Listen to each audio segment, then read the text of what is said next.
Right there, lads, or girls, whoever, viewers, should I say? Viewers. That's more appropriate. It's Jordan from Ragemekz, and I'm giving you my first tutorial. And the two programs involved today are Photoshop and Cinema 4D. So, in the past, quite a lot of people have asked rhymes.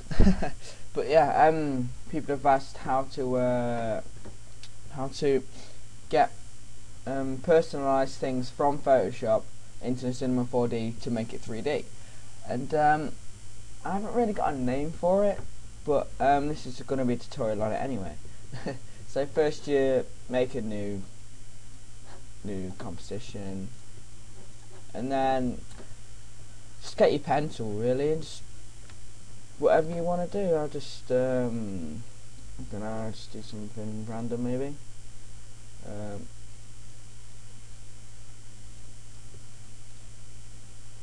It's not meant to be anything before anyone asks. It's just for the purpose of the tutorial.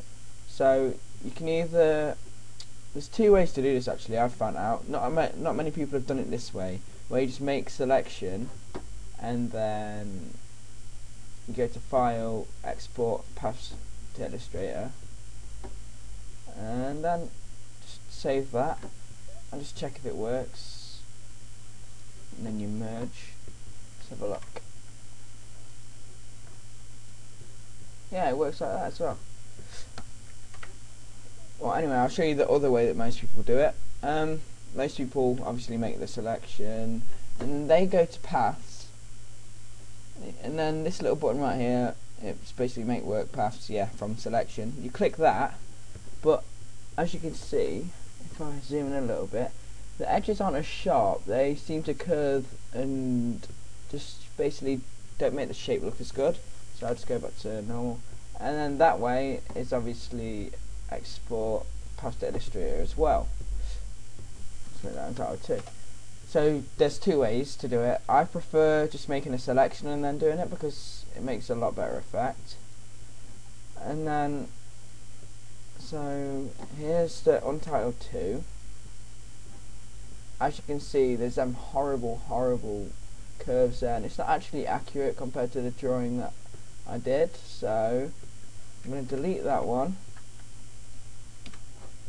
and use the one that I was on about. Right, so now we've got it in, I'm going to change my render settings to get it a lot better. Avoid the name, it was ages ago, okay.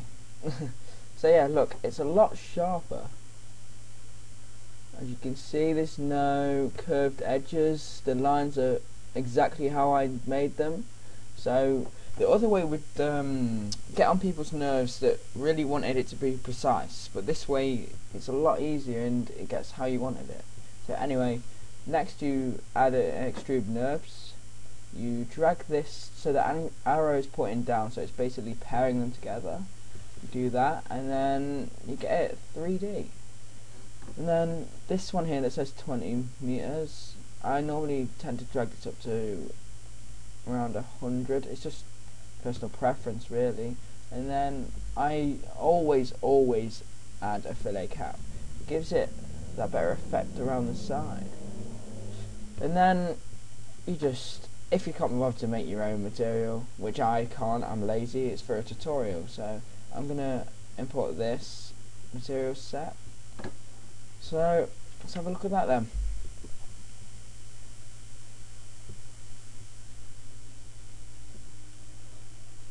I don't think there will be anything there.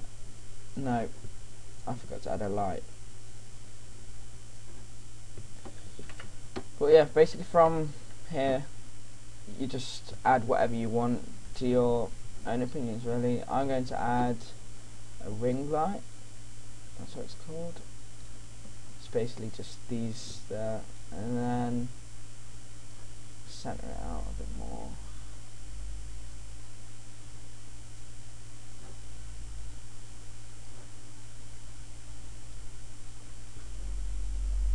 There. Let's have a look. See what this looks like then.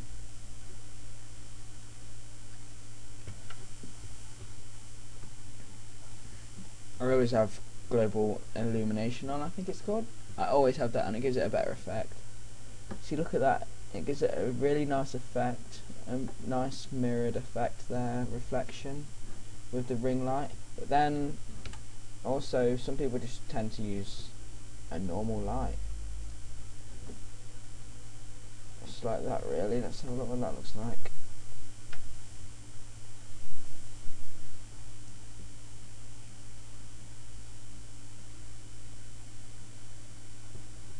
It's alright as well, but it basically takes the colour away from it, which I don't really enjoy.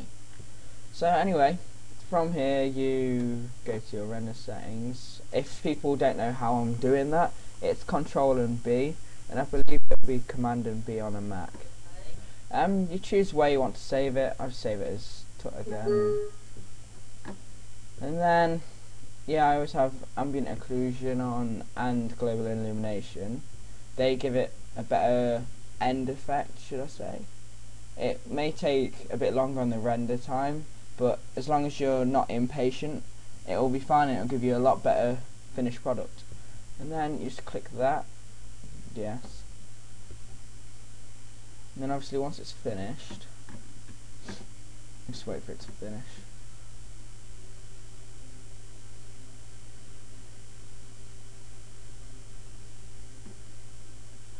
Right, once it's finished, I'm going to Photoshop.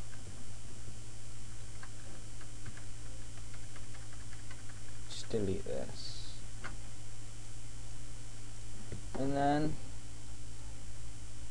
add it in.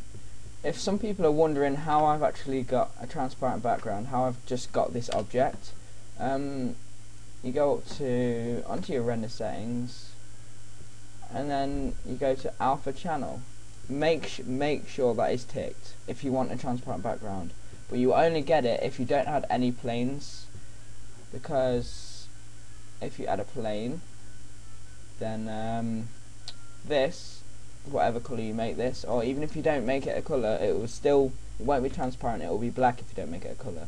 So yes, just remember no planes and it's alpha channel to be ticked.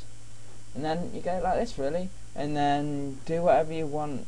Maybe add a drop shadow. I tend to not really have much of a drop shadow on mine, to be fair. I normally have it around 1 and 2, so it makes the text stand out.